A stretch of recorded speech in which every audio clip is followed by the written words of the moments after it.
And with that, I'm going to hand it over to Judge Ford to get us started. Thanks so much. Thank you, Jordan. Welcome, everyone, to the Arkansas Access to Justice 2020 webinar on the POWER Act.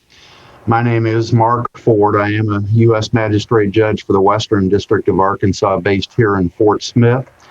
I'm pleased all of you could join us today for what I think will be an excellent program over the course of the next hour. Of course, indigent criminal defendants, pursuant to the Sixth Amendment, do have a constitutional right to representation. And as magistrate judges, we routinely appoint either federal public defenders or members of the Criminal Justice Act panel to represent these indigent defendants. In civil cases, though, there is no constitutional right to counsel, and many of our fellow citizens go unrepresented. Or perhaps worse, they try to ignore their legal problems because they simply cannot afford to hire an attorney to represent them. The problems associated with this can be especially acute for the victims of domestic abuse and violence. When the Pro Bono to Empower and Represent, or POWER Act, was enacted in September 2018, it brought a renewed focus on pro bono representation of survivors of domestic violence, dating violence, sexual assault, and stalking. And in a broader sense, it also underscores the need for pro bono legal services in all kinds of civil matters. There has always been a need for pro bono service, and for some, it is a calling. Now, at a time when income inequality in this country is expanding and not contracting, and during these pandemic times, there is an even greater and more urgent need by many Americans for pro bono legal assistance. People go to law school and want to become lawyers for a lot of different reasons, and perhaps the most important of these is simply the desire to help other people, and providing pro bono legal service offers that opportunity. You're all encouraged to sign up to take referrals of domestic violence cases by clicking the link that's being provided, or to fill out and return the form that you'll receive via email after the program. Now, let me introduce the speakers that we do have lined up for today's program. Our first speaker will be Ashley Norman, who currently serves as the Domestic Justice Workgroup Leader at Legal Aid of Arkansas. She represents low-income Arkansans, providing free legal civil representation with a focus on victims of domestic abuse and children experiencing ACEs, or adverse childhood experiences. Specifically, she handles orders of protection, divorces, custody, paternity, guardianship, and other family law cases. Part of Legal Aid of Arkansas's management team, she leads the Domestic Justice Group, made up of a dozen other domestic law attorneys from around the Legal Aid of Arkansas service area. Prior to joining Legal Aid of Arkansas, Ashley worked at a private firm handling various civil cases. She received her JD in 2010 from the University of Arkansas School of Law in Fayetteville, graduating fifth in her class. Following Ms. Norman, we have Ms. Lynn Pence, a native Arkansasier, born and educated through college in Fayetteville. She is a graduate of the William H. Bowen School of Law, and she reminds us that it had a different name back at the time of her graduation. Lynn has 31 years of experience with legal services as both a managing attorney and staff attorney. Her practice has an emphasis on representing parents and families affected by domestic violence. She also has extensive experience representing parents in dependency neglect proceedings, mostly in Central Arkansas. And last but certainly not least, she wants us to know that she is a Chicago Cubs fan and the proud grandma of a 2-year-old. Our final speaker is a colleague of mine from the Eastern District of Arkansas, U.S. Magistrate Judge Joe Volpe, who will speak to you briefly about representing folks in Section 1983 civil rights litigation. So with that, once again, thank you all for joining this program on the POWER Act and pro bono service. And Ms. Norman, I'll turn it over to you. Okay. Hi, everybody. Let me get my my PowerPoint up here for you.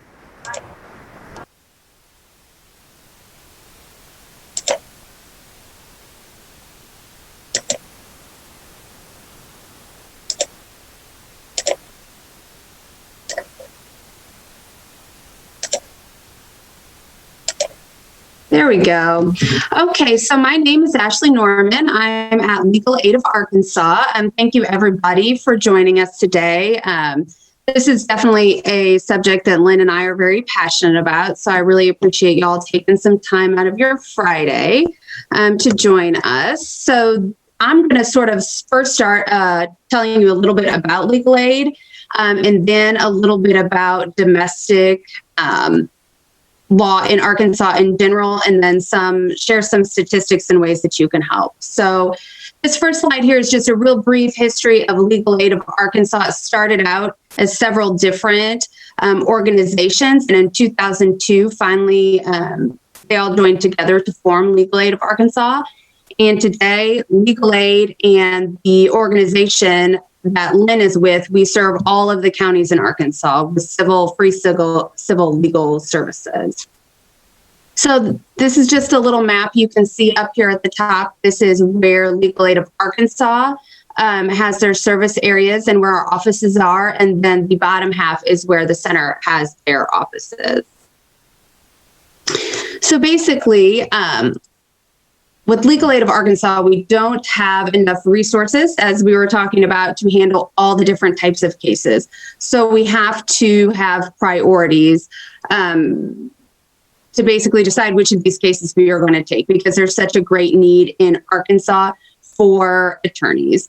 Arkansas ranks near the bottom, and some studies show it is at the bottom of attorneys per capita, especially in the rural areas. So we are trying to sort of bridge this gap here.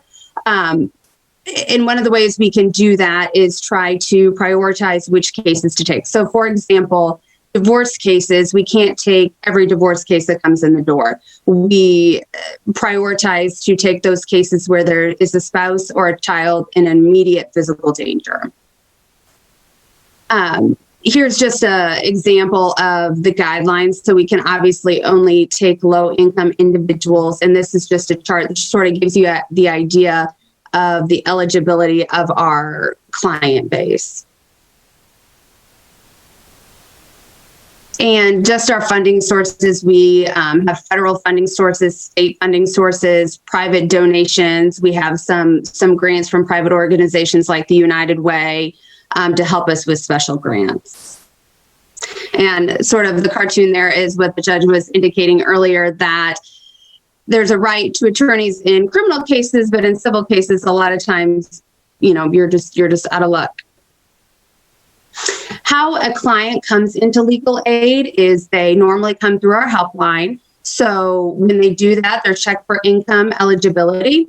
And if they're eligible, they speak to an attorney who will either provide them with legal advice over the telephone, can follow up with some detailed advice in the mail, give them some pro se forms that they can use. And then we also provide extended representation of cases.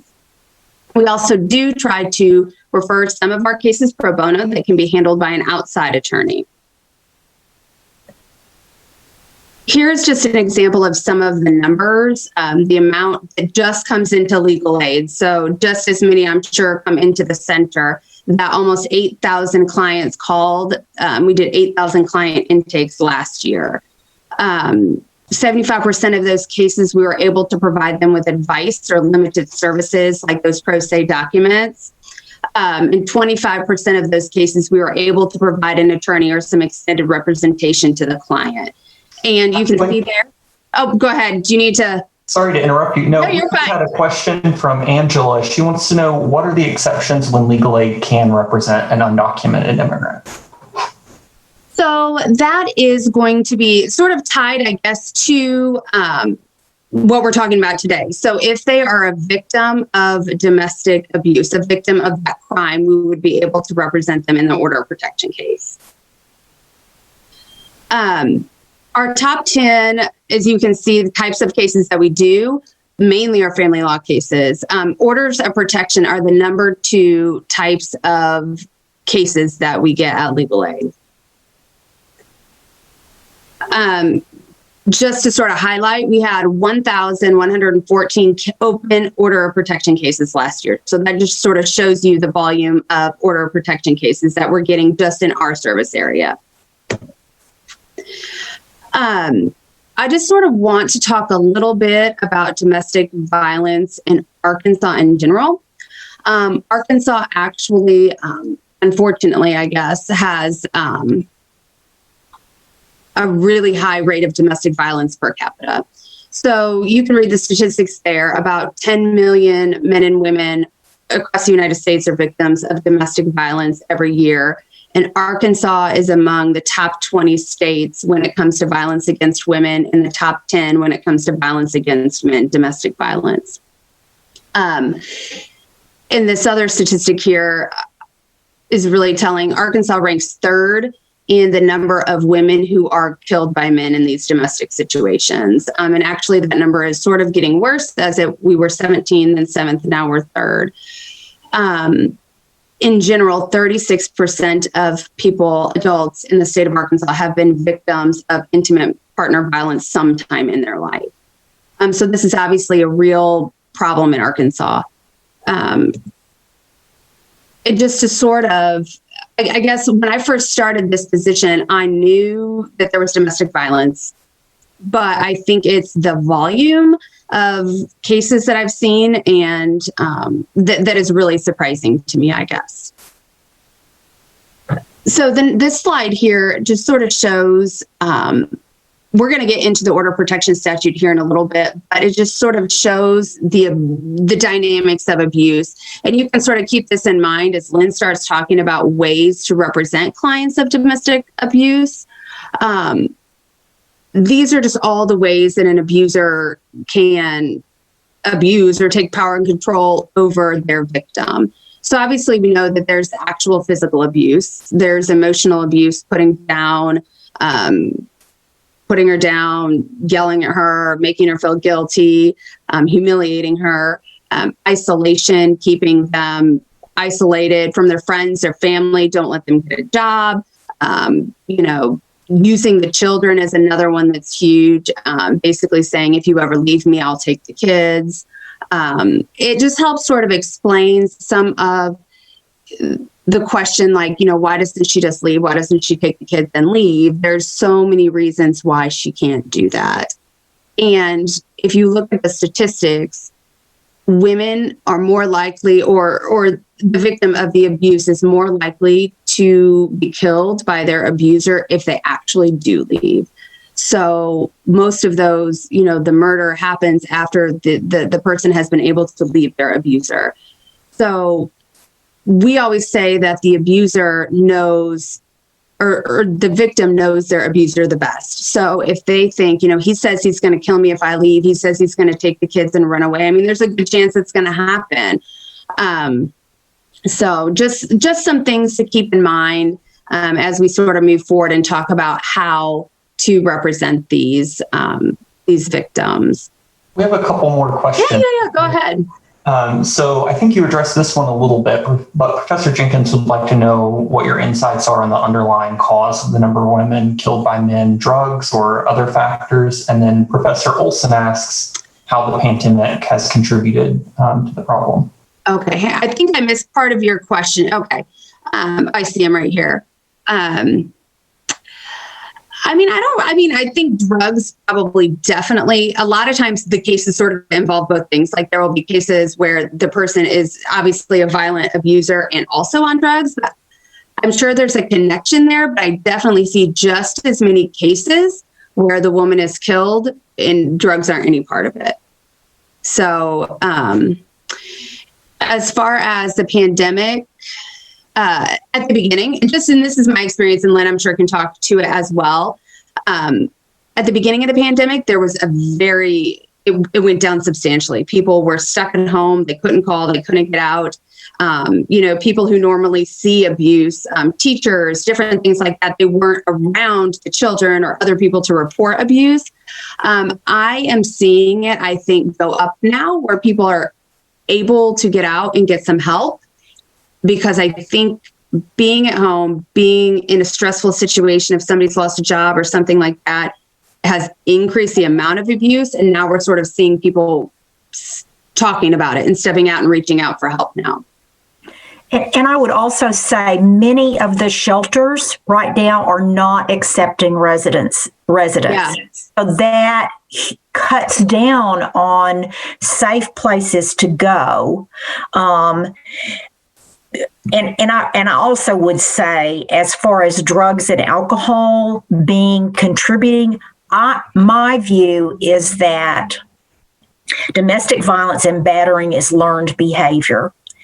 And unfortunately, many folks who have grown up in dysfunctional families where power and control is the norm of behavior in the family, those folks have learned that the way you love people is to hurt them.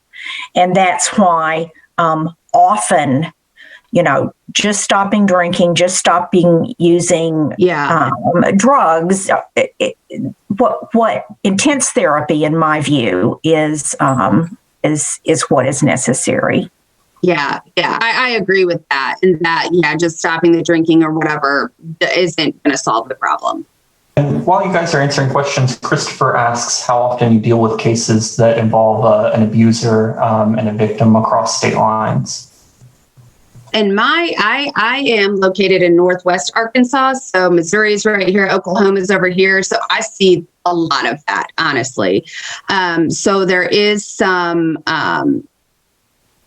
cooperation that has to happen, I guess, sometimes between legal aid organizations or however we can make it work for the client. But I do see that either somebody's taking the kid across the state lines, or she came from Oklahoma here to get an order of protection to stay with her family or something. So, I see quite a bit of it, honestly. Yes, I think we all do, because that's one way, especially during the pandemic, that survivors of domestic violence, they can go back to family that they've been isolated from. That's an option. It makes litigation very complex, though, because until a child has lived in a state for 6 months, the original home state where the child has been retains jurisdiction. So often it involves other courts as well. For sure. Jordan, you want me to go ahead and answer these other questions too?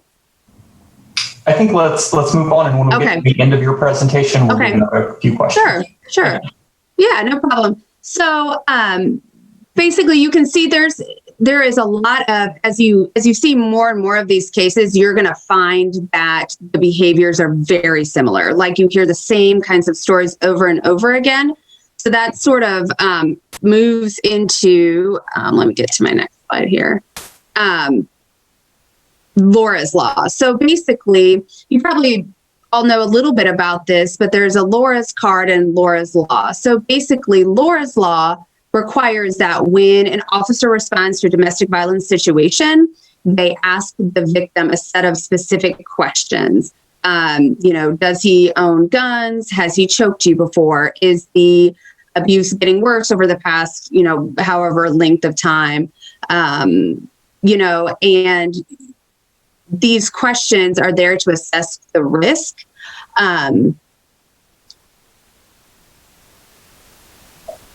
Research has shown basically that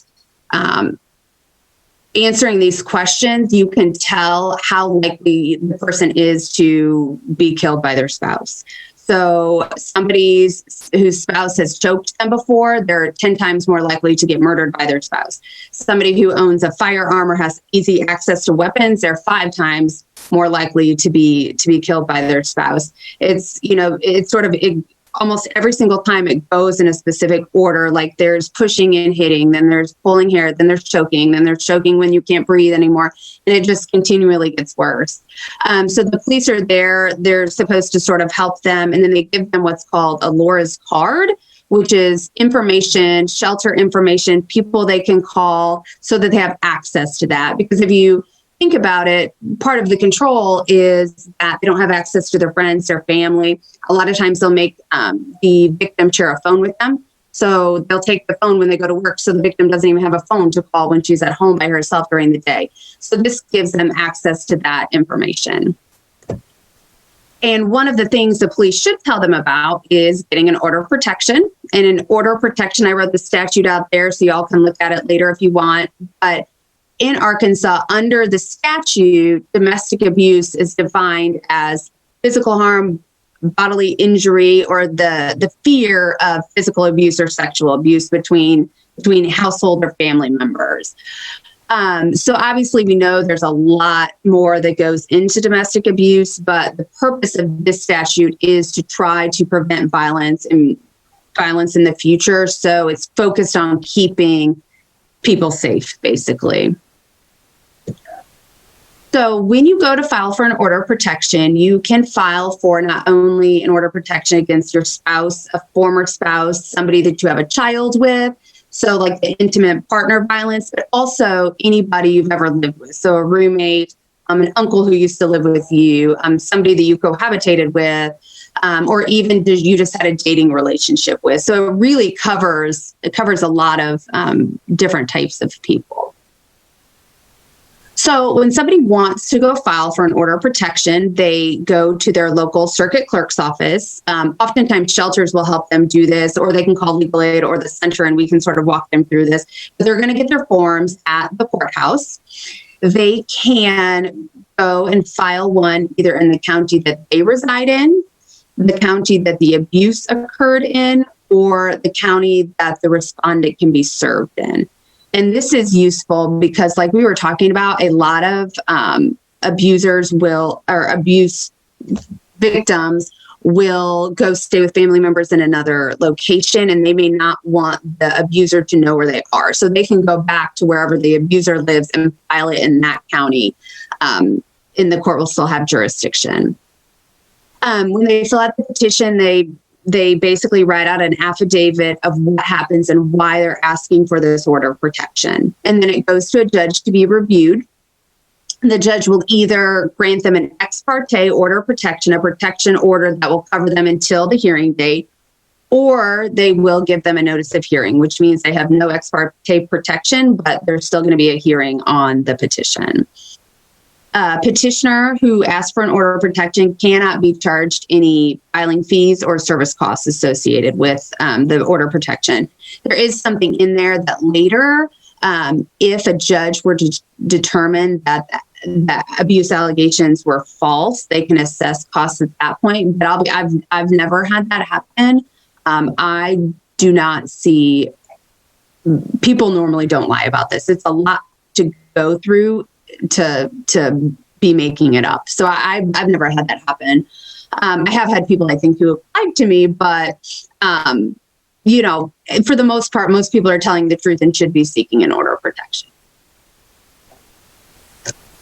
So once their hearing date comes, they will come to the courthouse, and it's a full hearing on the merits of the case. So that means obviously the rules of evidence, rules of procedure, all of that is going to apply. And this is why it's really important that a petitioner have an attorney, if at all possible, because obviously, as you can imagine, these victims are very afraid. This is oftentimes the first time they've seen their abuser since something really terrible happened, and they have to go in the courtroom and sit, in the same room next to them. Another reason is obviously they're not attorneys, so they don't know the rules of evidence. They don't know procedure.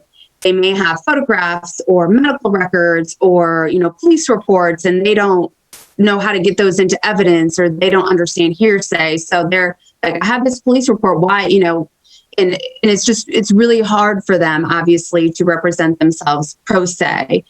And the judge there's only so much a judge can do in that situation as well, unfortunately. And one of the worst things I feel like can happen is that there is a deserving individual who needs protection from an order, from the order of protection. She can't get it because she didn't understand what to do. And then she walks out of the courtroom with no protection and a respondent who's very angry that she has done this, right? And that isn't gonna end well. So at the end of that hearing, there's three possible things that can happen. One, the judge can grant an order of protection. An order of protection can be granted under the statute from anywhere between 90 days to 10 years. A petitioner who still needs protection at the end of that 10 years or whatever period of time can ask for another order of protection or an extension. So 10 years is just the most they can get at one time. They could get a no contact order, which is basically, it's still no contact between the parties, but it doesn't restrict the respondent's right to possess firearms or ammunition, which we'll get to in just a minute. And it's not a crime to violate the no contact order like it is the order of protection. The third option that can occur is the judge can just say, you didn't meet your burden of proof and it's dismissed. And the parties just walk out of the courtroom, like it never happened, I guess. So an order of protection obviously means no contact in any way, shape, or form. That means, you can't call them, can't write them, can't send them letters from jail, can't send them birthday cards, nothing, through direct or through third parties. So you can't tell grandma to tell so-and-so, whatever. It keeps the abuser from the victim's house, school, work, daycare. They can do a standby to help them get their things back. It can award ownership of pets. You can sort of divvy up the pets in that situation. It can do temporary child support, temporary custody orders, visitation orders, spousal support.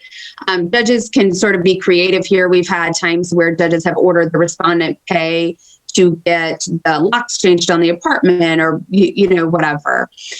There is a rebuttable presumption that that it's not in the best interest of the child to be placed with somebody who's been found to be an abuser, a domestic abuser.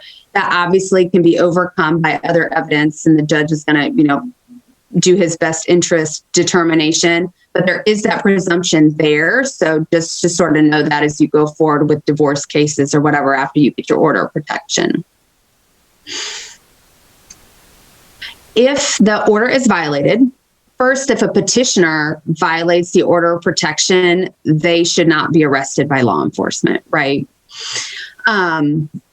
If a respondent violates an order of protection, it's first a misdemeanor charge, then further offenses turn into felony violations. And as I mentioned earlier, it's unlawful for a person, while the order of protection is in place, the respondent to possess a firearm or ammunition during that time. And that's a federal deal. So a respondent or a petitioner, if there has been a violation, can call the police, and hopefully the police will help and get some of those charges started. Sometimes if a police officer or if it wasn't as severe, they would consider not a severe violation. They may not do anything. The petitioner can always come back in the civil case, in the order of protection case, and file a motion for contempt to try to get the judge to do something on the civil side for their violation.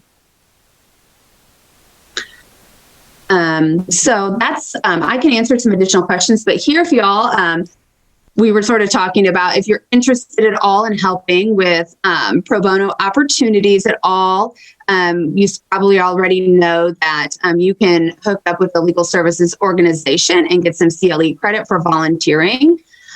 So I encourage you all to do that. And at the end of the CLE, it talks about who you may contact there if you would like to help. So you obviously can help in the domestic area, but we do lots of other things too. So I would encourage you to come volunteer for us. And I'll just mention too, for our judge panelists and judge attendees, if you appoint someone to provide pro bono representation, they can get CLE credit for that pro bono appointment as well. So a little incentive for them if they get appointed. And yeah, Ashley and Lynn, if you guys don't mind answering a few of those questions. Sure. Particularly, I found Brooke's comment very relevant and important. So Yeah, I think I find that too, and I feel like it's getting at least in the area that her question, I guess. I'll share her question. Basically, she says that certain judges don't understand the cycle of abuse, and she hears a question: why don't you just leave a lot? Basically, so she wanted to know if there were any low-cost experts who can come testify to the cycle of abuse. I would maybe suggest seeing if anybody at one of the shelters would be able to come testify. At least in the area of the state that I'm practicing in, I find that judges are becoming much more educated in that. But go ahead, Lynn. And I would also suggest the Arkansas Coalition Against Domestic Violence.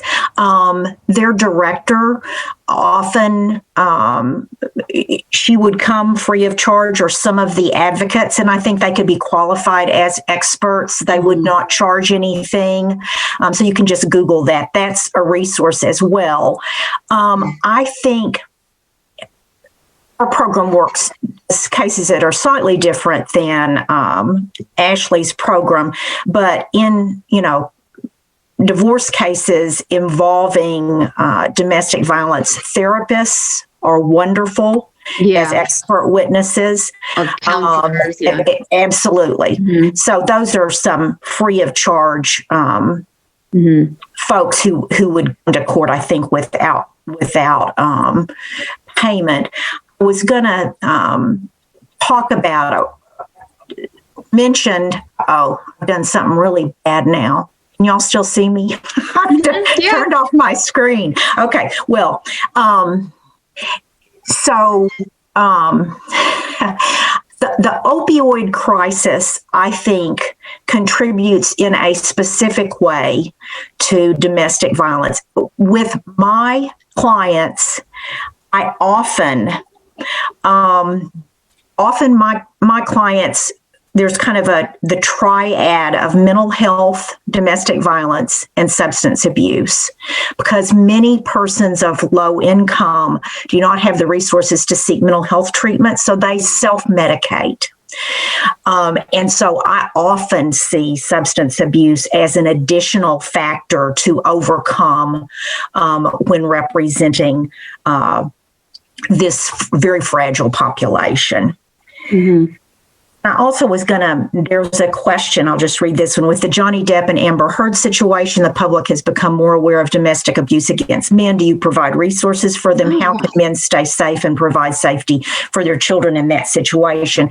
Gender does not play a part in our case acceptance. I know it doesn't for Ashley's program either, nor folks in the LGBTQ community. That's another very fragile group of folks who often have no representation, and so those are priorities with our program. I'm sure with Ashley's as well. And that the order of protection process, it doesn't matter who you're married to, who you live with. Mm-hmm. You can also apply on behalf of a minor child, whether you're related to them or not. And so those are resources. Mm-hmm.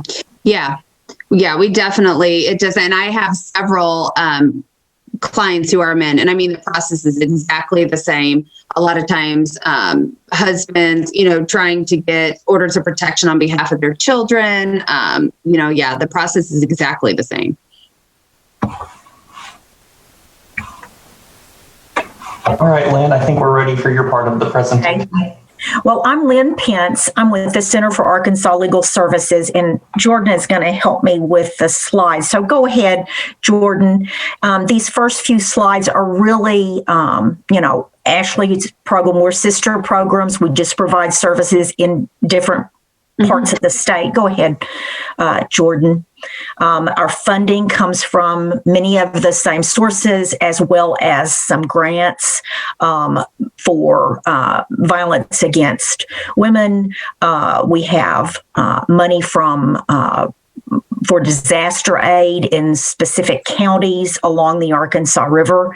That also encompasses domestic violence. Go ahead, Jordan.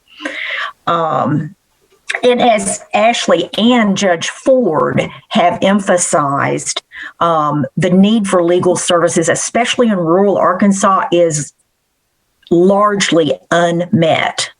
And so that's why legal services and those of you who volunteer and take cases on a pro bono basis, it's critical in our service to this population. Next slide. Ashley's gone through some of this. Next slide. So as Legal Aid of Arkansas does, we have a helpline that you call between 9 and 11 and 1 and 3 every day. You are screened financially, and then you will talk with an attorney, much like Ashley's program. We also provide services through legal clinics like record sealing, name changes, wills.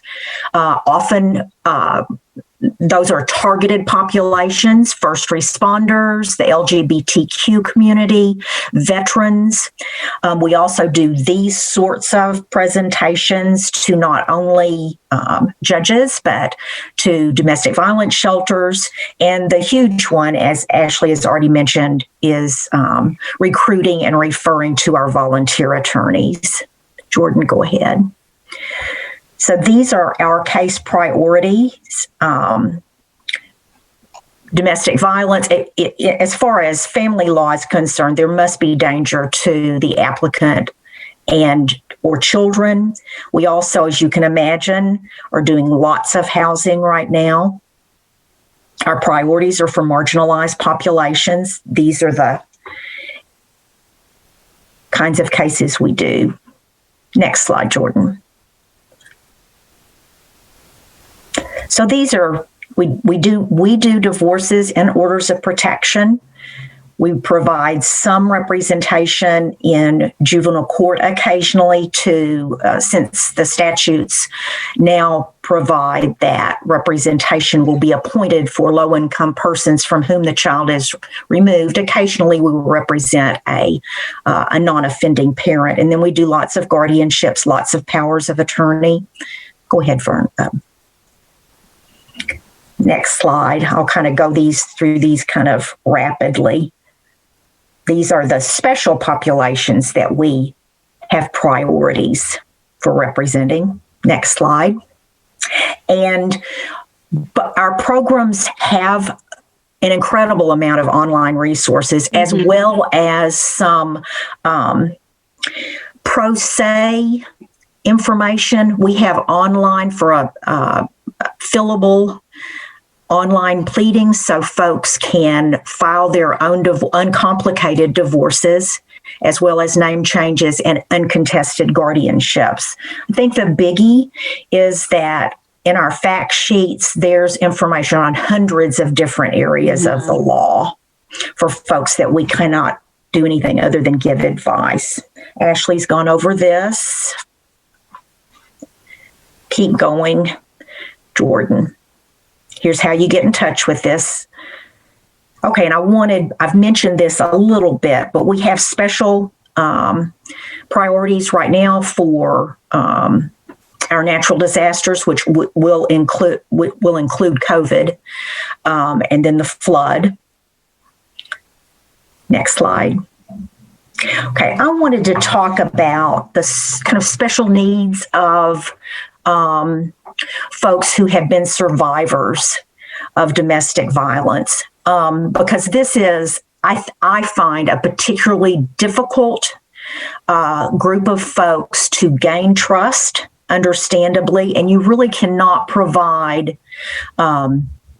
the best representation possible if you do not have the trust of your client.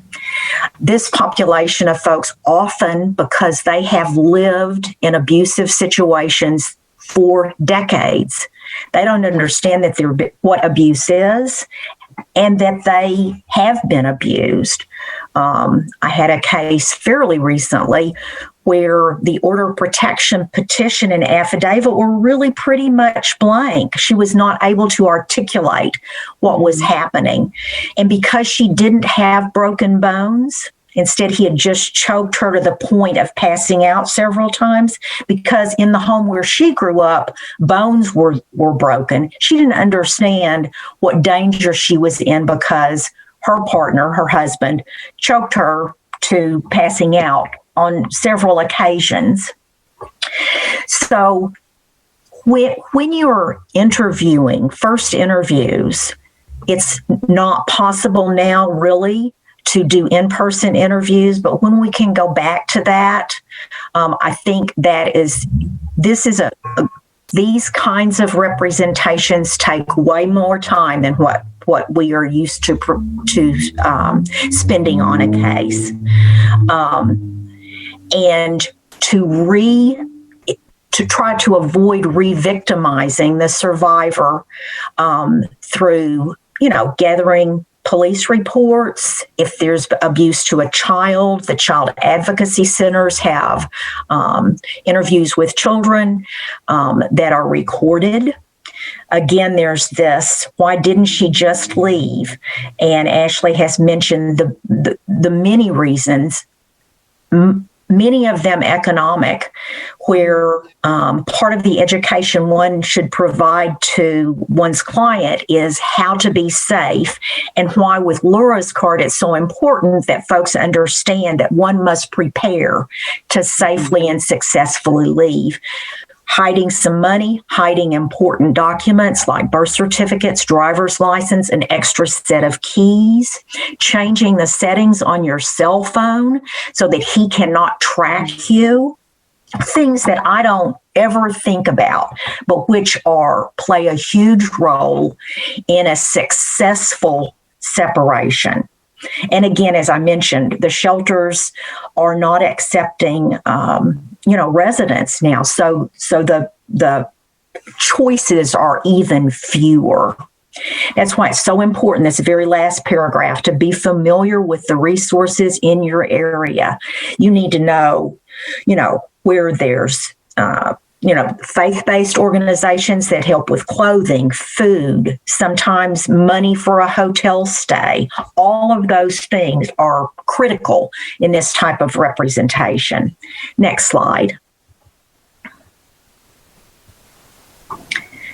I've mentioned how important it is to understand history. When you're interviewing, to listen actively. Time runs differently. You will spend a lot more time with a survivor of domestic violence. She will need reassurance. If language is a barrier, do not use children to interpret. Mm-mm. There are language lines. There are court certified interpreters, and on our staff, one of our intake workers, Spanish is her first language. We have several attorneys that speak Spanish. So those are all resources. And if, as a pro bono attorney, or just, we help each other, we'll share our resources and ask you to share yours so that we can make a difference to this population. And it's also, especially folks who are trying to lead healthy, safe lives. They expect their lawyer to also be their social worker or their therapist. And in many ways, you are a social worker, because it's through you as their lawyer that they are going to find the resources they need to be safe, and everything from employment to food to where they're going to live. Mm-hmm. Next slide. So I promise survivors do not have just one legal problem. We sometimes find survivors who are being evicted because their partner has beaten them up in their rented home. And so the landlord's evicting, which is illegal under against the Violence Against Women Act.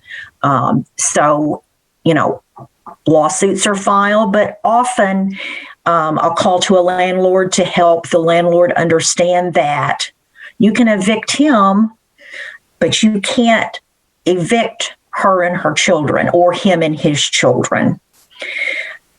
This education is with my group of clients, and I'm sure with Ashley's as well. Education is not high often. So using simple language, being open to explaining the same thing over and over, explaining, especially during the pandemic, how slow the process is right now, and what results one can realistically expect. Explain what your roles and responsibilities are. Again, help with a referral to a therapist for the survivor and the children. But I'm not a therapist, and I explain that. I can't provide that for you because I'm not trained. And then also, and I use the pronoun her because it's mostly women, but certainly there are men, and I've had several male clients. And what is expected of her by both the legal system and during your representation. Next slide.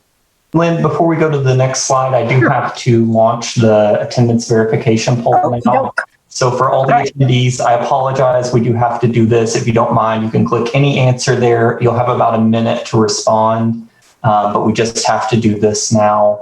And while that poll is up, Lynn and Ashley, I wonder if we could answer a few of these questions. Donald asks, isn't the average amount of times an abused person will go back is about 7? Yeah, that's true. And I mean, for all the reasons that we've been talking about before, economic reasons, being scared, being frightened, like they tried, that's why what Lynn was talking about, the safety plan is such an important thing to try to plan it out and make those obstacles go away so they can actually leave. And then another question about contacting you all. I believe, Ashley, is your email on your slides? I don't know, but I can provide it. Okay. Mine is on mine. Okay. So we'll make sure there's contact information. Okay. And when you get your CLE form email, you can just reply there if you have any trouble getting in touch with Lynn or Ashley, and we'll be happy to connect you. And then in response to using children to translate, I mean, in a pinch, you have to use whoever can help you to initially evaluate the situation. Children, though, would be the very last. And then after you establish that, you can look for other resources. And please call legal services. We've got language line and all of that. And then I'll just read this one. It sounds as if running to a shelter for protection can give a person an edge up in a divorce situation. If you can portray your spouse as being abusive, he or she will be less likely to get the children. This could be a power play in a divorce and could lead to false accusations and presumptions of guilt against an innocent spouse. What protections are in place to ensure this situation does not occur? And is there any punishment for making a false accusation? I would like to reiterate what Ashley said previously, which is it takes an enormous amount of courage to leave a relationship in which you are being abused. In 34 years, I have never had a woman or man who lied to me about the continuing abuse. Now, there have been times where they didn't understand what abuse was. And I would say that it's a double-edged sword as far as litigation is concerned. I've had judges view my client as being irresponsible if she took her children out of a school district to make them safe and went to a shelter in another county. So that's really a double-edged sword. And to uproot your kids to go to a shelter which you are sharing with other women, men, and their children is not an ideal living situation for anyone. So Ashley can expound on that, but my view is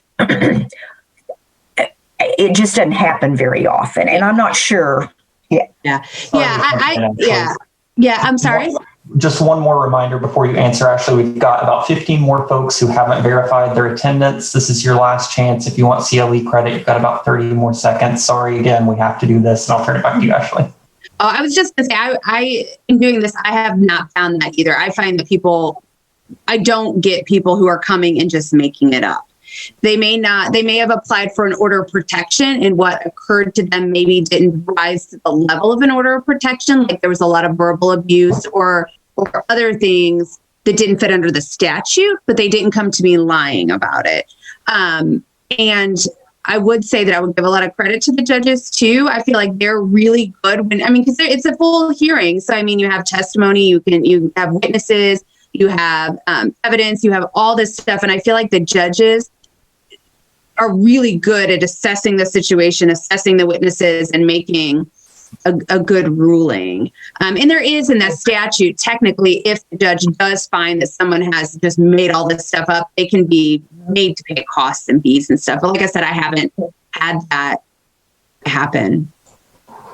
And then the last question is breaking the chain of abuse. And I agree with the person who asked the question, is that unfortunately folks choose men or women or partners who are going to continue to hurt them. My answer to that is education, education, education, choices. And that's why it's important, I think, that we partner with our domestic abuse advocates, faith-based community, everyone, because this is an epidemic in our society. And I think that's the only thing you can do. Yeah, education and access to resources, just a way for them to be able to support themselves, jobs, help with a place to live. Because that's normally what happens is like, I've left, I've done all this, but now I don't have any money, I don't have a place to go. Like he's here wanting to take, wanting me to come home, I'll just go home. I think those two things combined are what can help. Yes. And then there's a question about diversion courts, which I have been talking up for a while, because I sure think that there would be a place as we have our substance abuse diversion, alcohol diversion, that's something I think we need to talk about. And I think the slides I've said the main things I wanted to say. I know Judge Volpe is going to be speaking to the judges about Section 1983. Thank y'all so much for giving me the opportunity. And please call me anytime. Email me. Let's work together. Thank you so much, Lynn. I'm going to end the screen share now.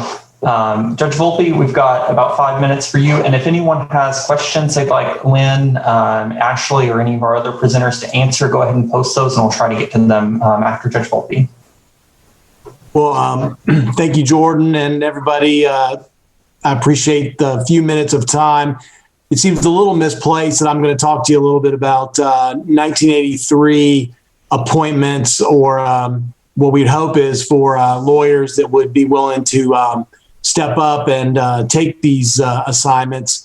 The Power Act is an interesting animal. It was a law created by Congress, and it originally was supposed to be for the U.S. attorney to hold this training, but without any consultation with the judiciary. They line itemed out the U.S. attorney, put chief judge of each federal district, and thus the federal courts have now been tasked with providing some sort of Power Act training.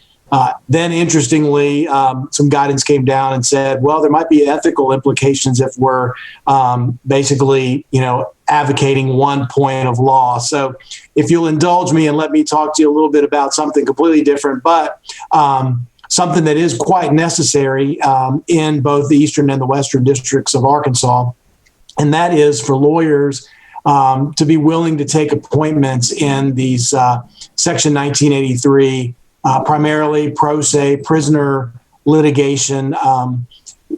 In the Eastern District of Arkansas, it's the number one filing that we see come through the doors of the courthouse. And in fact, depending on what metric you're looking at, we're either fourth or seventh in the country in the number of prison cases. The reason being is we have 13 prisons in the Eastern District of Arkansas, 1 federal, 12 state. So that obviously leads to a lot of litigation for us. The Western District is no slouch either, though. They're about 27 to 30, depending on what you're looking at, in the 93 federal districts. So the need is there.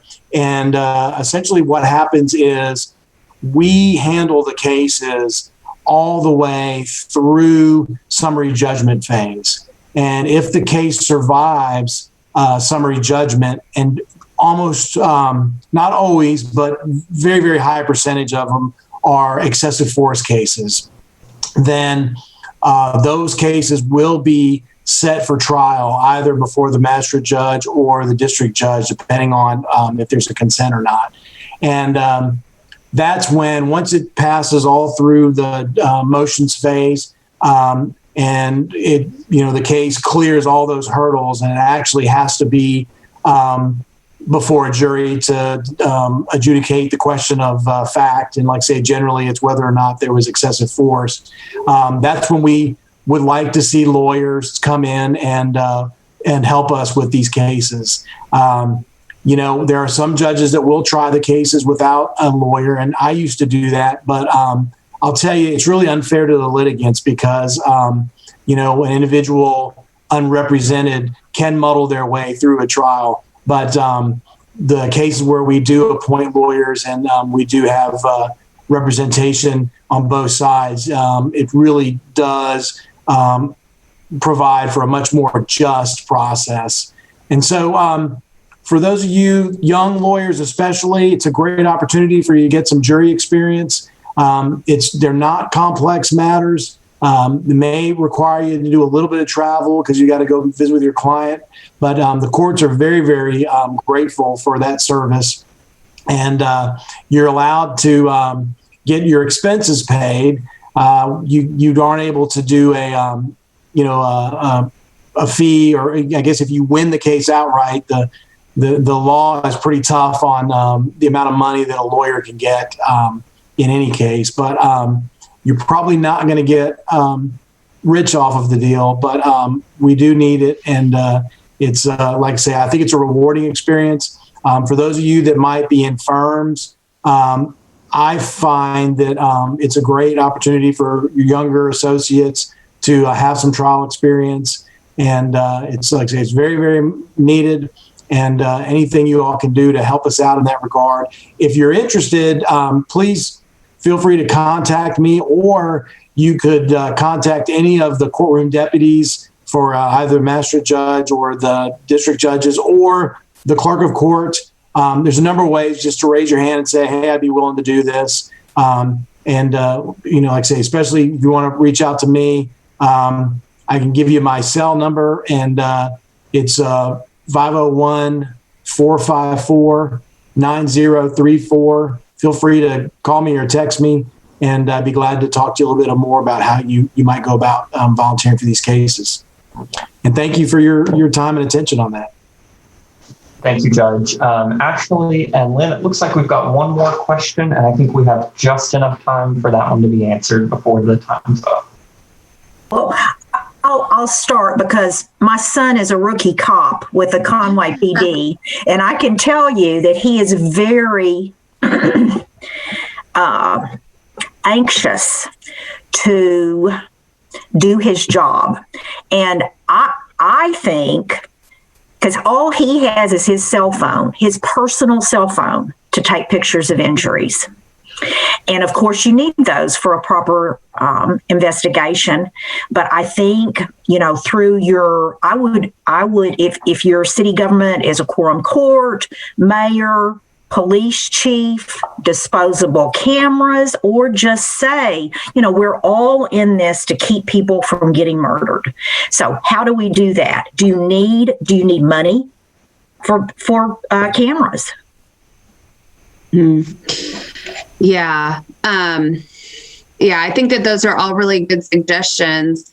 I've had sometimes when clients come in right afterwards, sometimes if there's no pictures, we take we take pictures. We take pictures of what we have. Or I found that even if you don't have a photograph, if you can just get the client to describe the injury in detail, obviously have some witness that maybe also saw the bruise, even if it's not there, like the more detail you can give about how the injury happened, what the bruise looked like, were there fingerprints, I think that's helpful when you don't have access to the photograph as well. Instead of just being, he choked me and then whatever, it's saying, he used this hand, did this, these were the marks, and having potential witnesses, which can be hard, obviously, who saw those injuries. All right. Well, we are at 1:00. There's another question, and if our panelists have just a couple minutes to stick around, we'll answer that one. But I want to let you go if you need to go on to another meeting. You will get an email about an hour from now that will have the materials, the CLE forms, and everything. I apologize. It takes a few minutes for the recording to process, and we want you to have a recording of this if you want to watch it again later. Thank you again so much to Judge Ford, Judge Volpe, Ashley, and Lynn for presenting today. And thank you to all of you for attending. You are released now if you need to go. And then Ashley and Lynn, if you want to answer this last question. Sure. Okay. Well, I know that police departments are more and more going to body cam. And so that's going to give you some video. Mm-hmm. And it has been introduced in court with the police officer there in cases sometimes. Yeah. And I think sometimes the client has a video or, and I think that what I would do is just call the judge's office and see how they want you to do it, because some judges will want like a typed out transcript of the video, even though you have it and you're going to actually give them a video to put into evidence or whatever. They still want the transcript. And sometimes you have to have your own way to play the video. And I guess it would just be, I've used videos in audio recordings a lot. Just make sure that you have everything set up so you can actually use them when you get there. And you don't have some technicality, I guess, that prevents you from using it. All right. That looks like all the questions. Thank you so much. I appreciate it, guys. Talk to you later. Have a good one. Bye-bye. Thank you.